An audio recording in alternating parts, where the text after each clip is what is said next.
Está começando mais um episódio do nosso Metocast, podcast de todos os alunos da Universidade Metodista, que traz conhecimento, que inspira e transforma. No episódio de hoje, vamos abordar um tema um pouco delicado, mas muito necessário para se conversar. Segundo o relatório anual socioeconômico da mulher, divulgado no site do governo, em 2023, cerca de 71,6% das notificações de violência contra a mulher ocorreram dentro de casa, reforçando a noção de que o ambiente doméstico, que deveria ser um espaço seguro, é, na realidade, o local de alto risco para muitas mulheres. Ainda, os principais agressores das mulheres são os homens. Em 76,6% dos registros de violência doméstica, sexual e outra violência contra a mulher, o agressor é do sexo masculino. Em 32% dos registros de violação contra a mulher, o tipo de violação foi a psicológica, com 29,7%, a violência física foi a segunda mais registrada.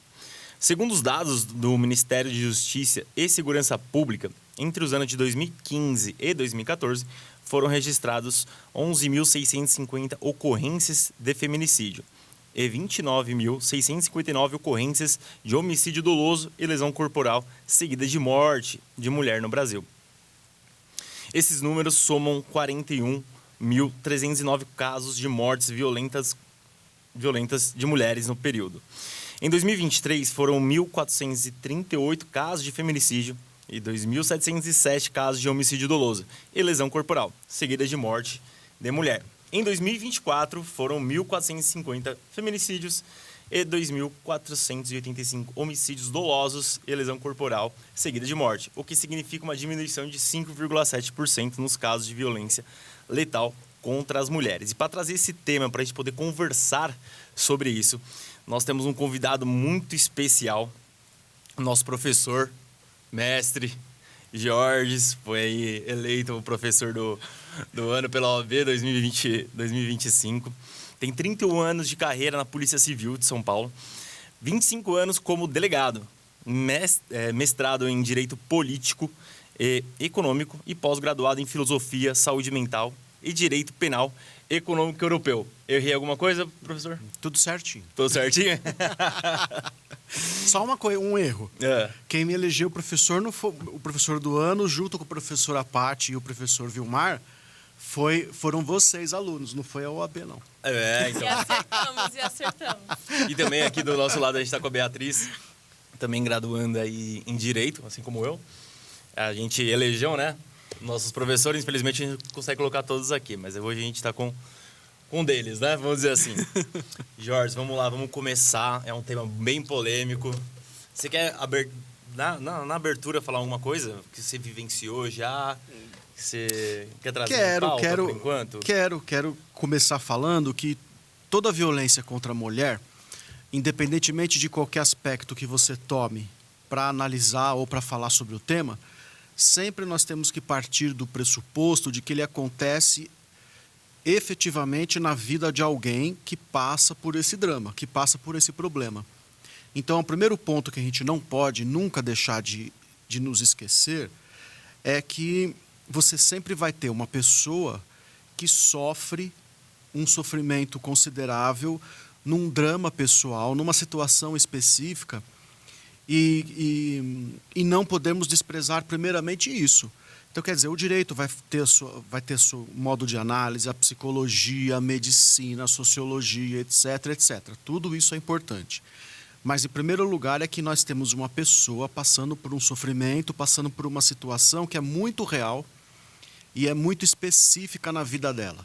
Então, a gente tem que começar sempre nos lembrando de que tem uma pessoa envolvida e ela merece atenção a partir disso. Não é um número, né? Ele seria um ser humano de sentimentos, vivência, história. Não é um número, não é um fenômeno, não é um crime, não é uma ocorrência, não é algo a ser estudado. É uma situação de uma pessoa real que está sofrendo com aquilo e muitas vezes não sabe o que fazer. Então, esse é um primeiro ponto. A partir daí, a gente consegue ter consegue conversar melhor. Consegue trazer a humanidade também para a nossa conversa. Beatriz, uma pergunta? Certo. Entrando no papel da delegacia nesse meio, Tem exatamente a mulher agredida que sofre essa violência, tem uma delegacia exata que ela tem que ir quando sofre, ou ela pode ir em qualquer outra delegacia mais próxima? Como que funciona esse meio? Logo quando ela sofre a agressão, quando ela vai procurar ajuda, tem que ser numa delegacia especializada já no caso, ou alguma mais próxima? Não precisa ser especializada. A gente tem as DDMs, as Delegacias de Defesa e Proteção à Mulher, que inclusive foi o Estado de São Paulo quem foi o precursor nisso. Nós temos há décadas, na verdade, essas delegacias. Essas delegacias são especializadas, é verdade, mas todas as delegacias estão abertas e são responsáveis por aquilo que chegam a elas. Então, por exemplo, onde eu trabalho não é uma DDM, mas nós temos, assim, comumente atendimento à violência contra a mulher, e a gente pega os casos do início ao fim e não remete para nenhum lugar, a não ser que a mulher prefira. De repente a mulher fala assim, eu prefiro que isso vá para DDM e tal. Aí a gente encaminha porque é a vontade dela. Mas se não for o caso, a gente vai do início ao fim com a questão. E mais, assim, não é só a delegacia de polícia normal e nem a especializada. A delegacia eletrônica também. Ela recebe as ocorrências. Todos os boletins de ocorrência feito em delegacia eletrônica passam pela mão de um delegado, é lido por um delegado, é despachado por ele e se tomam providências. Inclusive com medidas protetivas, tá? Então, se uma mulher fizer agora um boletim de ocorrência, às 11h30 da noite, e pedir medida protetiva, isso vai ser solicitado no máximo, assim, em 3, 4 horas está sendo pedido para o juiz essa medida mesmo feito pela delegacia eletrônica. Certo. Mas aí na delegacia eletrônica ela precisa informar alguma coisa, ou quando ela coloca violência para a mulher já vai automaticamente essa tutela? Que você disse, desculpa. Não, assim, ó, a mulher sentou ao computador. Aí ela entra no boletim de ocorrência e fala que está sofrendo lesões corporais pelo namorado. Esse boletim, ele passa por vamos dizer assim, uma peneira. Certo. O delegado da delegacia eletrônica já identifica que é uma violência doméstica e encaminha para a delegacia da área que está no plantão. Certo. Então, por exemplo, aqui em São Bernardo, vamos imaginar que uma mulher que tenha feito um boletim eletrônico às 11h30 da noite. Então, quando ela fez o boletim eletrônico, o delegado da delegacia eletrônica já encaminha para o plantão do primeiro DP de São Bernardo, por exemplo. Que pode ser outra. Ativo é o que está momento. Ativo. Uhum. Aquele delegado é avisado e o delegado do primeiro DP de São Bernardo, de madrugada mesmo, já vai fazer o pedido da medida protetiva. Já para o juiz que está lá também. Mas a mulher tem que falar que quer. Tem que estar expresso, mas isso em texto ou tem uma opção, É só ela... sabe? Eu salvo engano... Pô, agora você me pegou. Você tem um clique, né? Uma caixinha para assinalar a medida protetiva, porque às vezes a pessoa também não conhece. Agora você me pegou. Mas de qualquer maneira, vamos supor que a mulher não disse que quer a medida protetiva. O delegado verificando que é um caso delicado, ele mesmo faz contato com ela e pergunta. Entendi. Existe essas ações proativas, nesse sentido, de procura. Então, vamos supor que a mulher relate um caso que o delegado da delegacia eletrônica perceba que é uma situação que precisa de uma maior atenção. Ele faz o contato, pergunta para a mulher se ela quer. Se ela falar que quer, já é o suficiente. Também entra na questão que tem mulheres que fazem essa denúncia, mas que é com medo de uma agressão posterior. Já aconteceu alguma coisa do tipo lá na delegacia com você? Acaba retirando também, né, a denúncia. Não, é assim. São duas situações. Algumas mulheres não relatam um problema por vários motivos, mas vários mesmos. É até difícil e complicado a gente taxar os motivos. Mas um dos motivos pode ser um receio daquilo que virá a acontecer no futuro.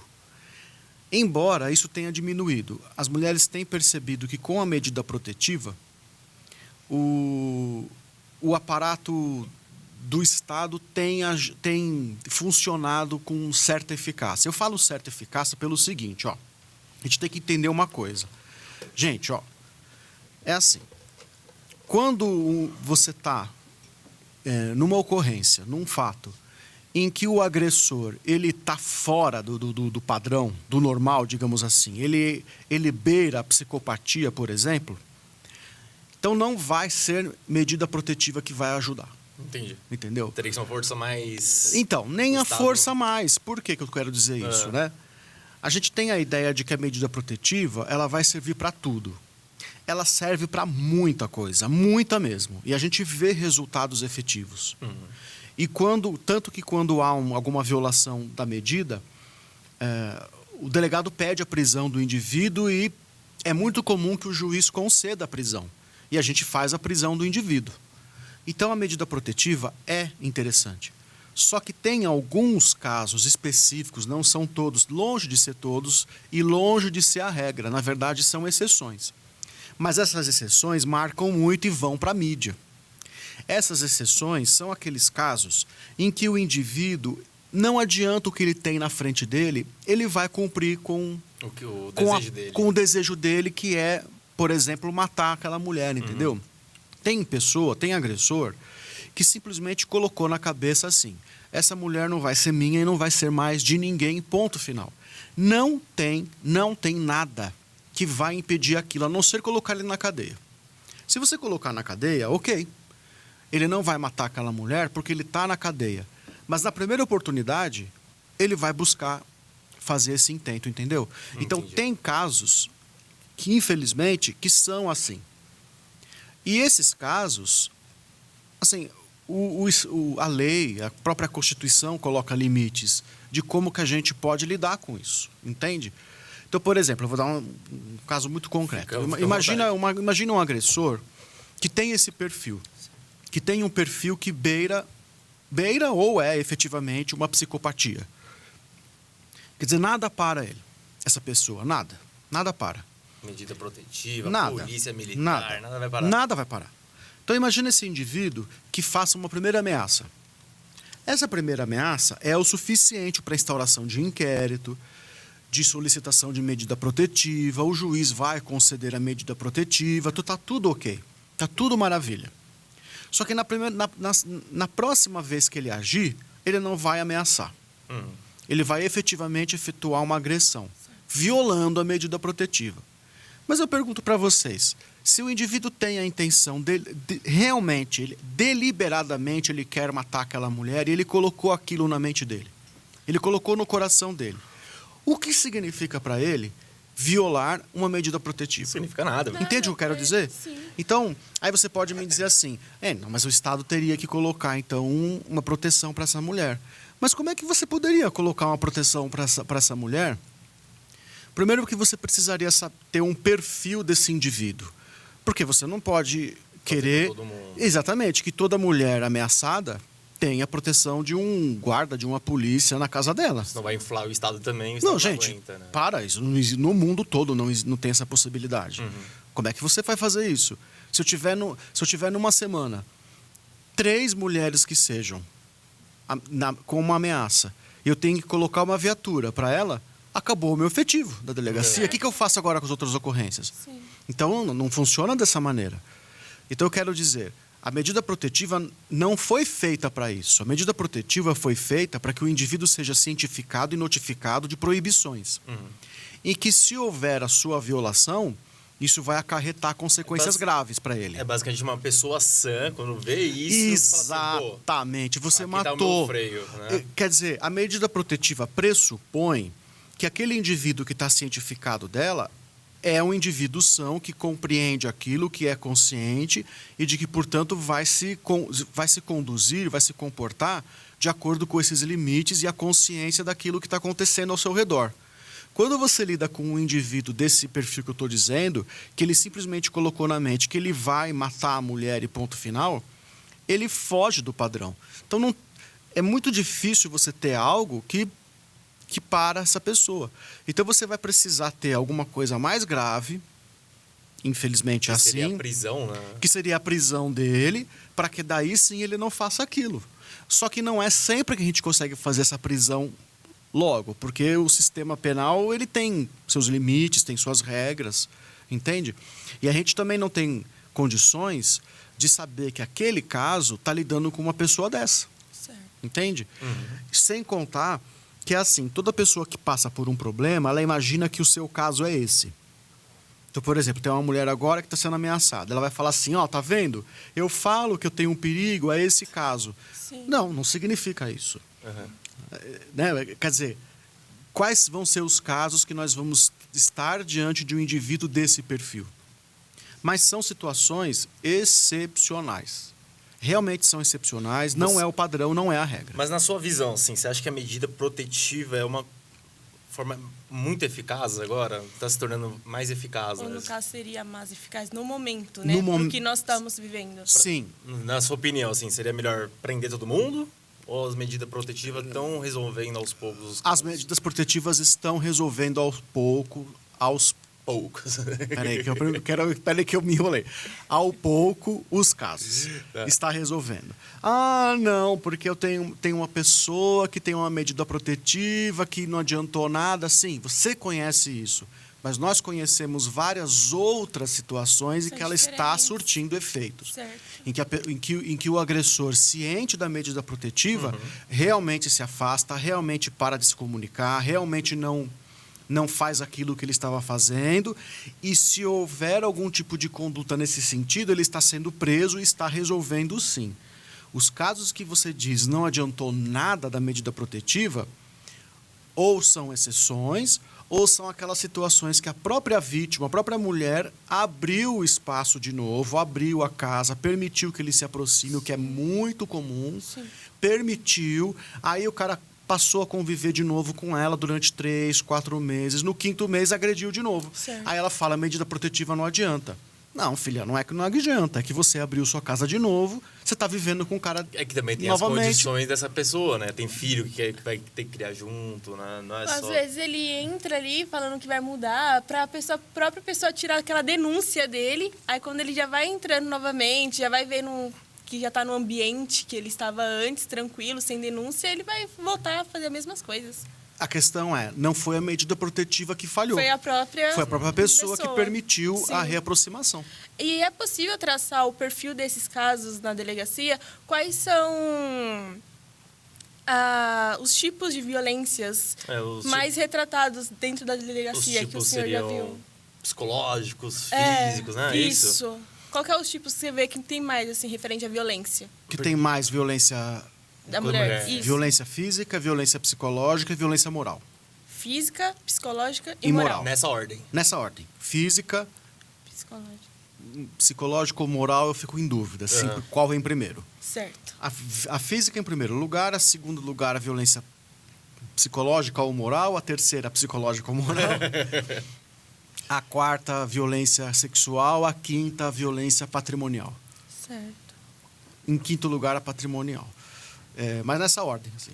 A Lei Maria da Penha protege mulheres de todas as orientações sexuais, no caso. Sim, Entre cis, trans, todos. todas. Como a delegacia aborda essa diversidade? Com muita tranquilidade. Eu vou te dizer mais, assim, as delegacias, na verdade, foram os primeiros órgãos públicos a, de fato, encarar essa diversidade toda com naturalidade e proteger de maneira indiscriminada.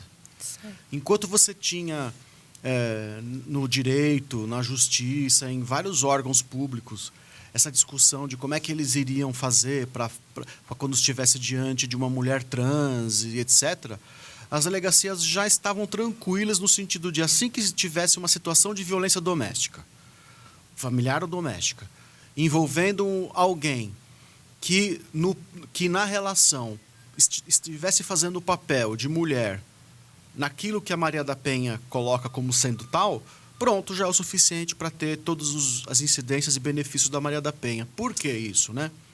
Porque a polícia sempre quis medidas jurídicas de maior proteção para a vítima. Então, assim, se eu tenho possibilidade de estender para você as medidas da Maria da Penha, por que eu não vou fazer se aquilo beneficia até o meu próprio serviço? Porque, na verdade, assim, eu sempre entendi e sempre briguei pela ideia de que medidas protetivas deveriam ser estendidas a todos os tipos de vítimas. Sim. Por exemplo, imagina um homem que está sendo ameaçado por um outro. Alguém consegue me dizer um motivo legal que justifique este homem também não ter direito à medida protetiva contra esse ameaçador? O perigo de dano tá ali no momento. Então, né? assim... A pessoa vai criar Então, um dano se essa pessoa, pelo menos no meu entender, Então... teria o direito, por que eu não vou estender todos aqueles benefícios da Maria da Penha para essa situação toda de diversidade? Certo. Nenhum motivo para que não aconteça. Então, as delegacias têm encarado isso de maneira muito tranquila. Muito tranquila. Então, as situações que tiverem, assim, as mais variadas, as mais diversas que você imaginar, é uma violência doméstica, é possível a incidência da Maria da Penha, isso está sendo feito pelas delegacias em São Paulo. O doutor Jorge, sobre a Lei Maria da Penha ainda, sobre esse assunto, eu não sei, salvo engano, né, mas é pessoa que sofre a violência dentro do ambiente doméstico. Às vezes o cara sofre a violência da própria mulher, mas no ambiente doméstico. É certo isso? É isso mesmo. Assim, é assim. Bom, Maria da Penha se refere à mulher. Uhum. Ok. Tudo que você conseguir encaixar dentro desse termo e desse conceito vai receber a proteção e a incidência da Lei Maria da Penha. Certo. Tá bom? E aí vai entrar essa ideia da diversidade que a Beatriz falou. Uhum. Então, todo mundo que você conseguir colocar dentro dessa figura de mulher recebendo a proteção da Maria da Penha, vai receber. Certo. Ok. Quando você... Agora, até antes de prosseguir. Só que essa proteção não é em qualquer circunstância. Por exemplo, a Beatriz está saindo agora do podcast, está atravessando a rua, e aí alguém passa e xinga. Uhum. Não tem incidência da Maria da Penha. Aí ela vai numa pizzaria, comer aqui em frente, ela vai comer um pedaço de pizza, aí ela esbarra em alguém e alguém pega e dá um tapa nela. Ou empurra e ela se machuca. Não vai receber a incidência da Maria da Penha. Ah, mas a Beatriz é mulher. Mas a Maria da Penha não é para isso. Uhum. Além de ser vítima mulher, tem que haver um contexto que é a violência doméstica e familiar.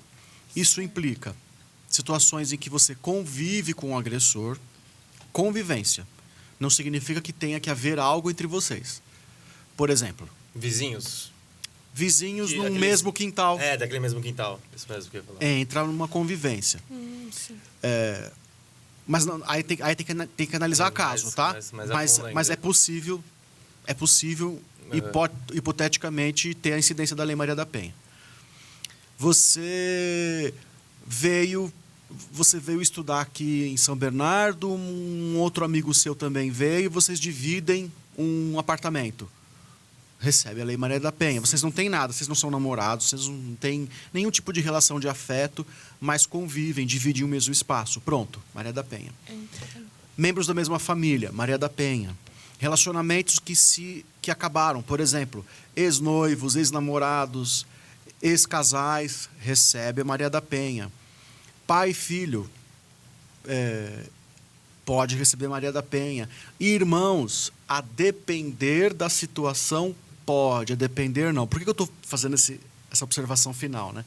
Porque às vezes é comum ter o problema entre irmãos e tanto a polícia como a justiça entenderem que não há incidência, porque aqui não há briga entre o agressor e a mulher, mas briga entre irmãos, independentemente de gênero, opção, sexo, etc. Entendeu? Entendi. Então, basicamente é isso. Bom, nós conseguimos abordar bastante, até referente aos temas, né? Uhum. Agora, passando aqui já para a parte do encerramento, a parte final, gostaríamos de saber algumas perguntas importantes, 2 perguntas, assim, para fechar, digamos, para quem quer ajuda, mas não sabe como. O que mais a sociedade pode fazer, além de denunciar esses casos?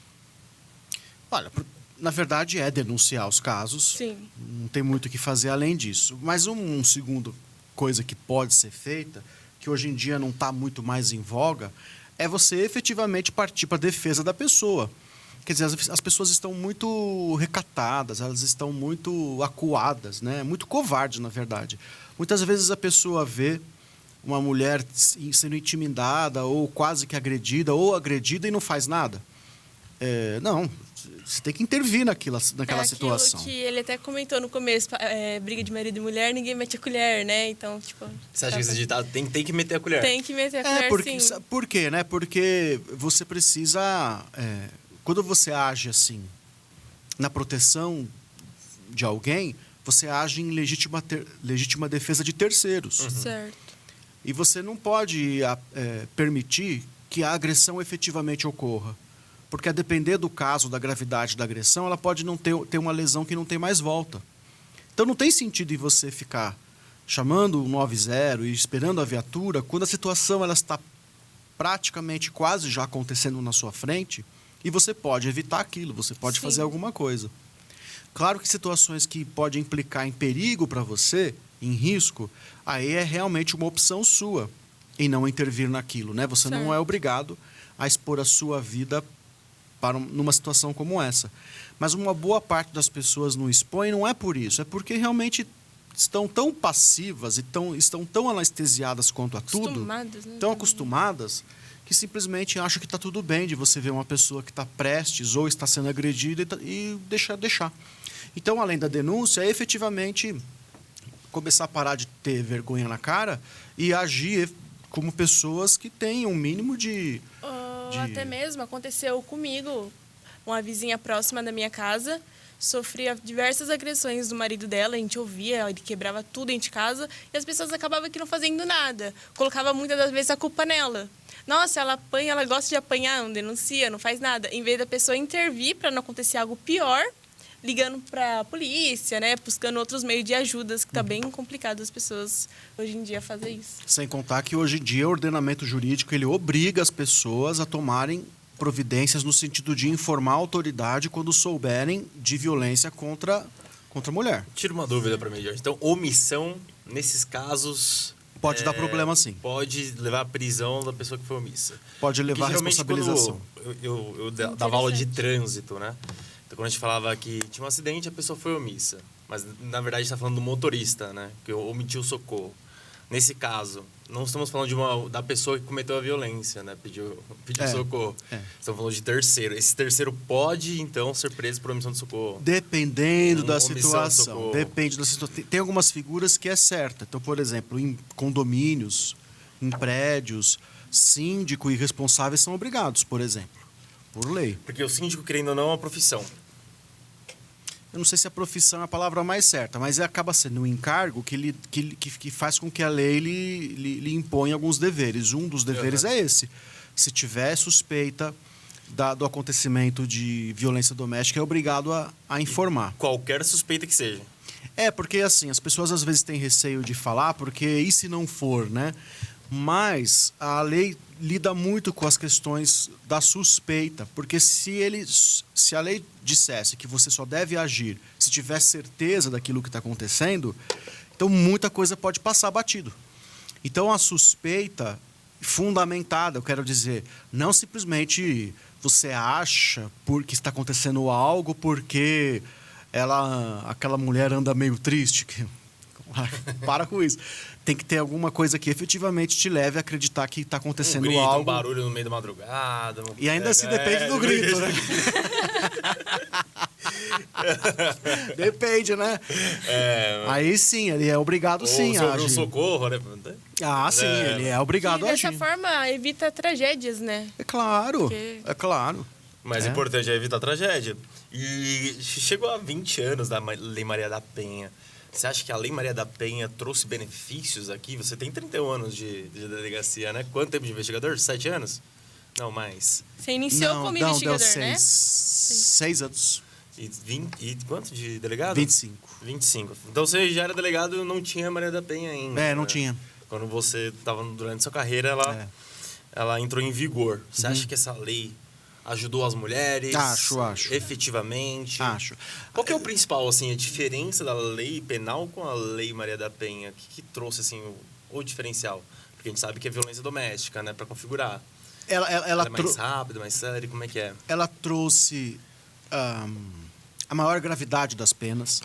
Ela trouxe a proibição da aplicação de medidas alternativas no lugar da pena. Ela trouxe a possibilidade de imposição de medidas protetivas favoráveis à vítima. Ela acabou com a ideia de se tentar resolver a questão criminal por outros meios que não a prisão. É engraçado isso, né? É engraçado, assim. O direito penal, ele foi, durante a década de 90, especialmente, ele foi invadido pela ideia de que o encarceramento é ruim, de que o encarceramento não serve para nada e que nós devemos sempre fugir de todo tipo de encarceramento. Mas quando efetivamente se buscou medidas protetivas, por exemplo, para a mulher, se buscou o encarceramento. Quer dizer, o que eu quero dizer é assim, por enquanto, pelo menos, no nível de nossas sociedades e aquilo que nós temos em mãos, a melhor medida contra o crime ainda, enquanto não elaborarem outra coisa, é a privação de liberdade. E a prova está nisso, quer dizer, quando precisa efetivamente proteger alguém, que precisa de fato de proteção, a mulher, a pessoa idosa, a pessoa com deficiência, a criança, o adolescente, etc., aí o Estado não negocia, aí o Estado impõe o encarceramento. Você falou de não negociar. Essa não negociação é aquela medida que o Ministério Público apresenta de um acordo de não persecução penal, seria isso? Também, mas também, por exemplo, você substituir a pena privativa de liberdade por uma restritiva de direito que consiste 10 da noite está em casa. Num pagamento de cesta básica. Entendi. Então, esse tipo de coisa, é óbvio que não iria dar por consequência diminuição de criminalidade nenhuma. O indivíduo só entende, infelizmente, é assim, gente. Ele só entende que não pode fazer quando aquilo pode acontecer a prisão para ele. E não é só por isso. Simplesmente pelo fato de que ele, na cadeia, ele não consegue fazer violência contra a mulher. É simples assim. A pena é quanto tempo? Nossa, para depende muito. Vamos supor um homicídio. Homicídio é o artigo Isso. 121, né, do Código Penal, tem suas qualificativas. Ele é um homicídio que pode chegar a 40 anos. É o que chega por a 40 anos, exemplo, porque o Pode chegar a 40 anos. Pode chegar a 40 anos. O homicídio não chega a 40 Não anos. chega, mas o feminicídio ele pode chegar a 40 anos. Essa é a diferença também que trouxe com a Lei Maria da Penha, esse aumento de pena. Não, na verdade, quem trouxe isso foi uma alteração do Código Penal. Não tem a ver com a Lei Maria da Penha. Ah, show. Não tem a ver. Aliás, a Lei Maria da Penha ela prevê um crime apenas, que é o descumprimento da medida protetiva. Certo. O restante dos crimes estão previstos na legislação comum.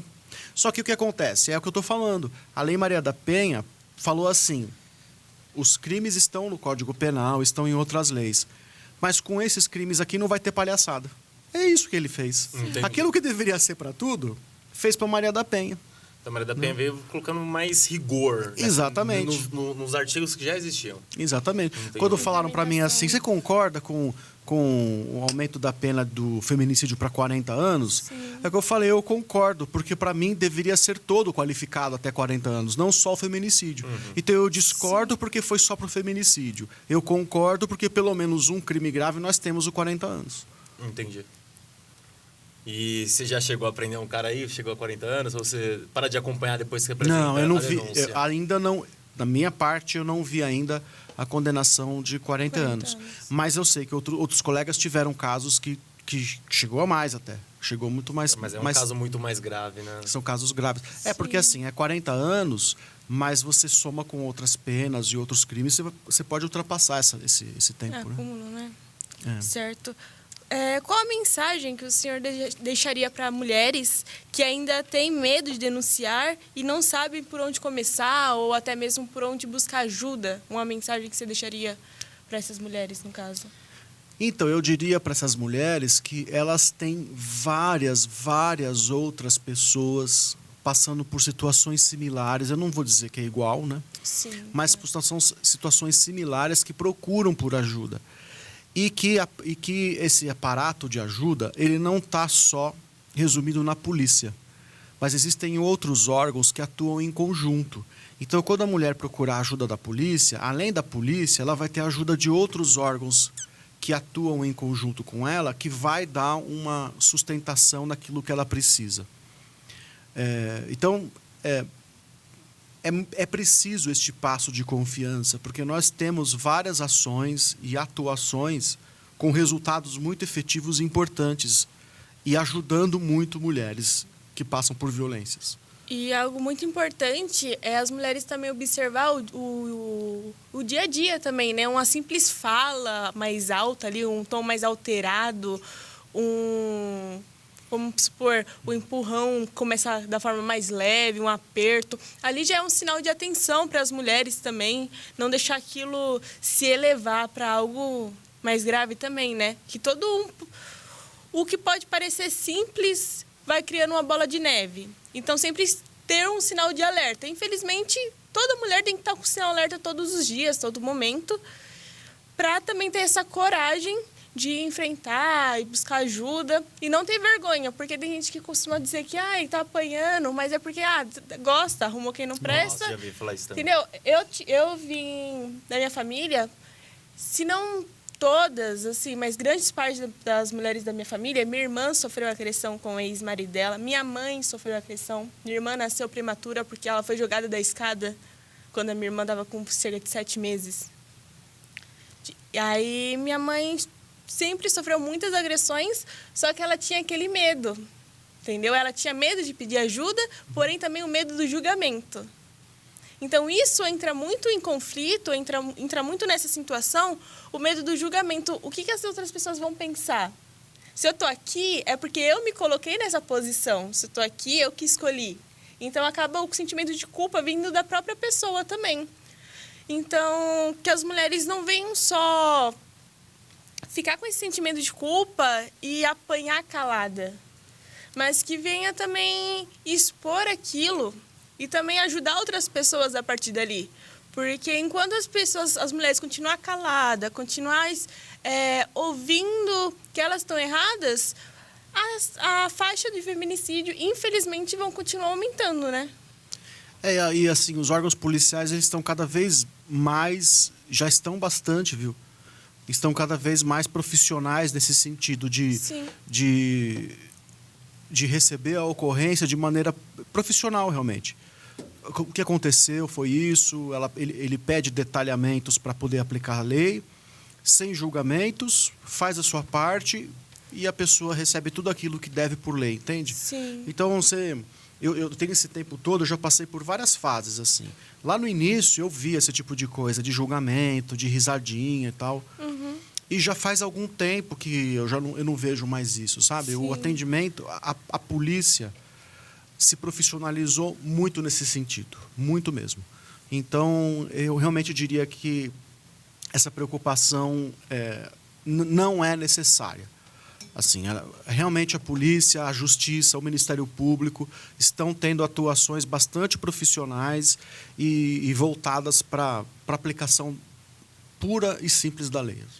Bom, professor e doutor, a gente gostaria muito de agradecer também por esse tempo que o senhor tirou também para compartilhar o seu conhecimento, compartilhar ideias, trazer alguns esclarecimentos, dúvidas que nós tínhamos também. Tenho certeza que quem está assistindo também tirou bastante dúvidas, que às vezes não sabiam como ser direcionado sobre esse tema.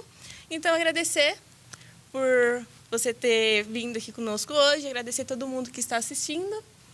E eu queria falar também do Jorge, né? Porque o Jorge eu conheci há um tempo, né? 2021 comecei a faculdade aqui e ele tem um Instagram, né? É verdade, eu tenho Instagram. Você tem postado lá ainda? Faz tempo que eu não faço vídeo, mas eu preciso retornar. Porque eu tô tão cheio de coisa. Sabe quando você não consegue um tempo, assim, mas eu tenho alguns onde vídeos ele compartilha as ocorrências lá que ele participa, que passa na televisão, entendeu? Nós temos um professor famoso na televisão aqui, entendeu? Eu passo o seu arroba pro pessoal que for assistir. É só procurar Delegado Georges que vocês me acham lá. Delegado Georges, agradeço se me seguiram. Não só casos contra mulheres, você também apresenta lá. Não, estelionato, diversos roubo, casos. golpes da falsa radiografia no dente das pessoas. Dá de essa tudo é nova, lá. né? Tá entrando Dá vários de tudo, agora. Dá de tudo. Então eu queria agradecer também mais uma vez, agradecer a Beatriz, agradecer a todos os colegas que estão aqui também colaborando com a gente, ajudando. Tem uma galera aqui. Principalmente Jorge aí, para trazer um conhecimento muito bom. E também falar pro pessoal seguir a gente também No Metocast, nas redes sociais. No Instagram, Muito legal. no YouTube, também no Spotify. A gente tá sempre online. Mais uma vez, interage com a gente lá que a gente gosta. Isso aí. Eu vou... Vocês mandaram de pergunta lá, vou mandar pro Jorge responder em Exatamente. vídeo, hein? Manda. Curtem, Combinado? comentem, faz tudo. Combinado assim, então? Combinado. Então, se você tiver com dúvida lá, manda no nosso vídeo. Respondo. Que a gente manda pro Jorge e ele vai responder no Instagram dele. Legal. Que é arroba Boa. Georges Amauri. Delegado Georges. Delegado Jorge. Delegado Georges Certo, me já achar. aparece. Mais uma vez, obrigado a todos. Obrigado a quem assistiu. E até o próximo Muito Metocast. obrigada. Tchau.